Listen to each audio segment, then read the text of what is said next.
It's been about a week since we have looked into anything in Antarctica, and in today's video I would like to share with you some things that I have found up here in the what they call Antarctic Peninsula. It's the area that we have referred to as the 12 o'clock region near Argentina. I'm going to zoom in here, and it's kind of a tiny region. It's hard to see.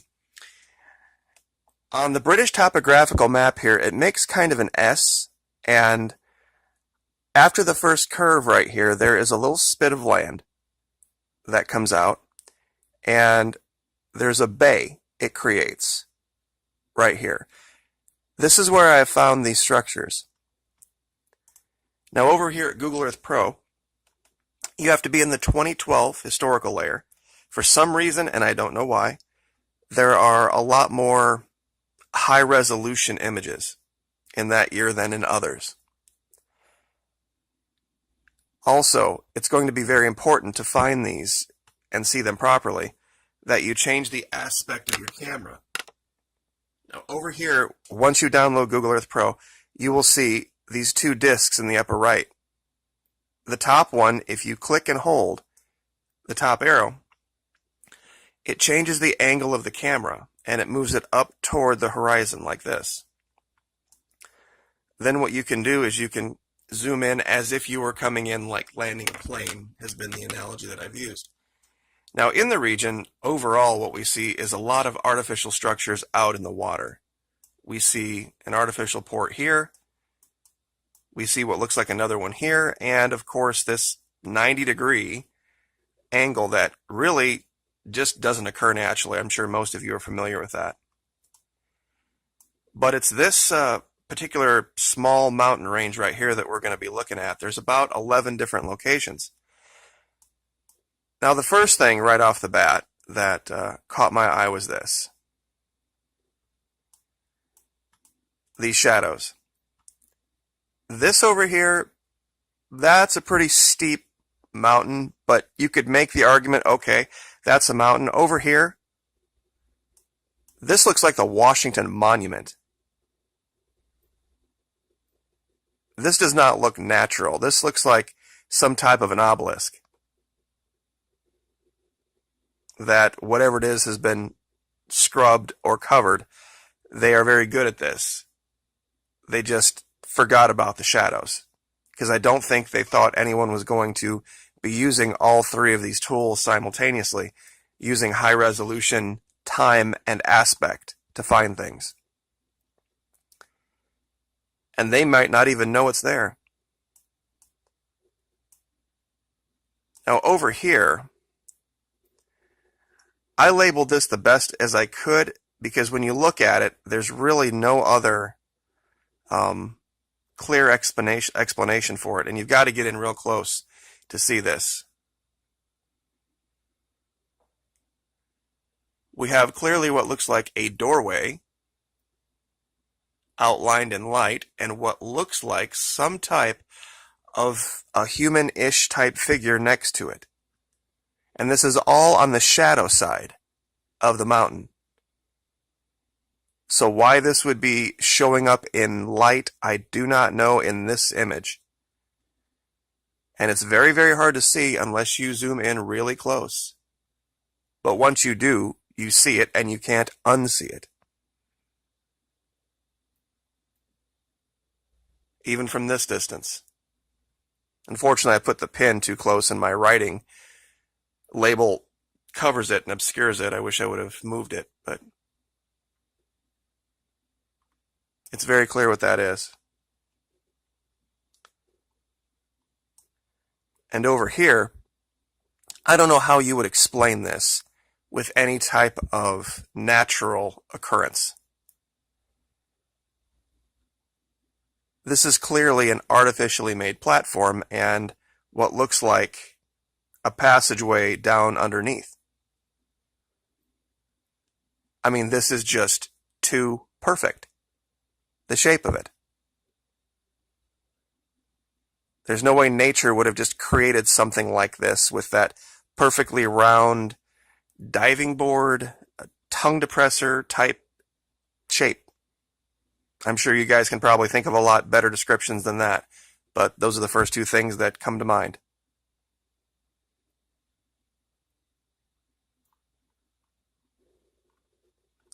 As we zoom out, we're going to move over this direction. And once again, aspect is everything.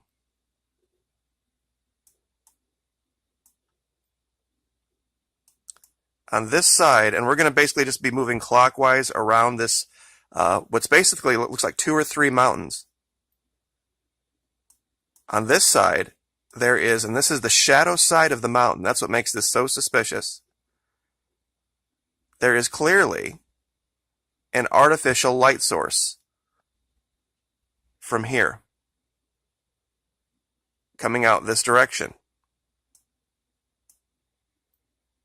Because all this is dark all the way around it, and then for some reason, this part here is bathed in light.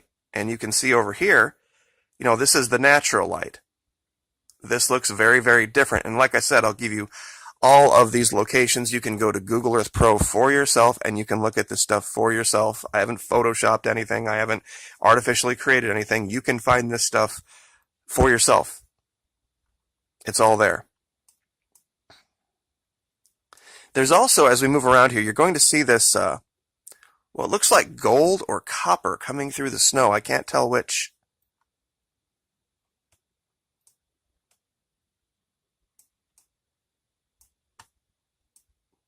But maintaining your angle with the horizon is important because that's how you would perceive things if you were on the ground. Now, I know this might be pareidolia. I've labeled it Rushmore, but this part of the mountain kind of sticks out. And while the rest of the mountain doesn't get any sunlight, this part does. And I think you can see the facial structures. You have a beard, a mouth, a nose, an eye, a forehead. I mean, it's 5 different structures that all kind of correlate. And if we did it, who's to say they didn't? I mean, we carved 4 giant faces into the side of a mountain in the Dakotas.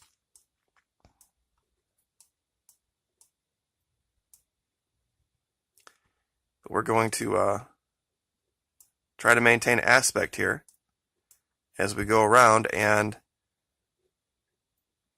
you know, funny thing, at Rushmore, there are entrances in the sides and the back to get into those faces that we've carved, and here is a giant cave entrance.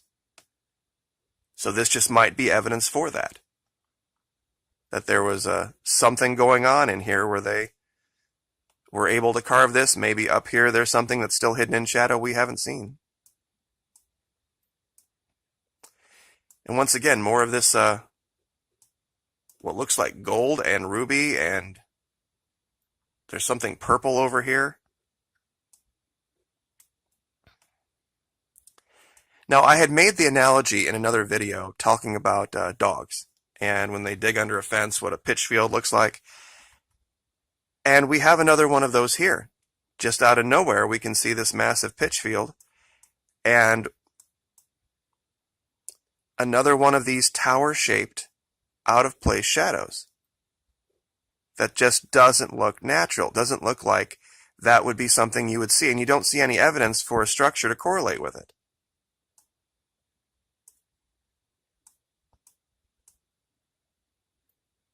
And over here, there is this weird, totally unnatural shadow. This clearly cannot possibly be something that nature created just by looking at the shape of it.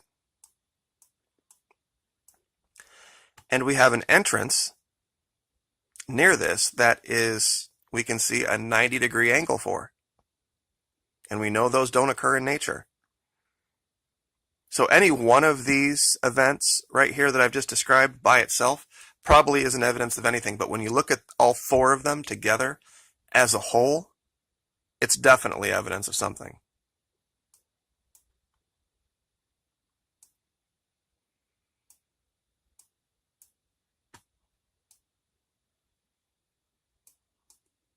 And around over here, there is more evidence of something like a pyramid. right here.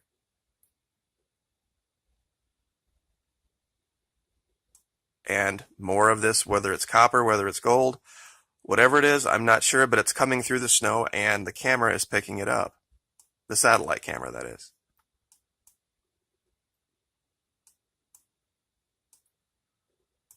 We have another entrance to a cave over here that clearly shows usage.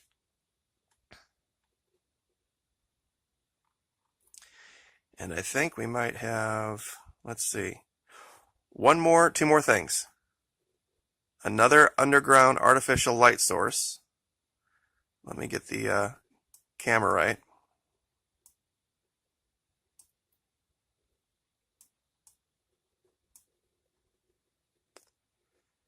Right here. Once again, this entire side of the mountain is cast in shadow, and there's something right here that is bathing this part of the mountain in light. And what doesn't look, and of course it looks like it might be leaking out here as well, whatever this is. You can see a different part of it right here that shows something that might be interfering with it.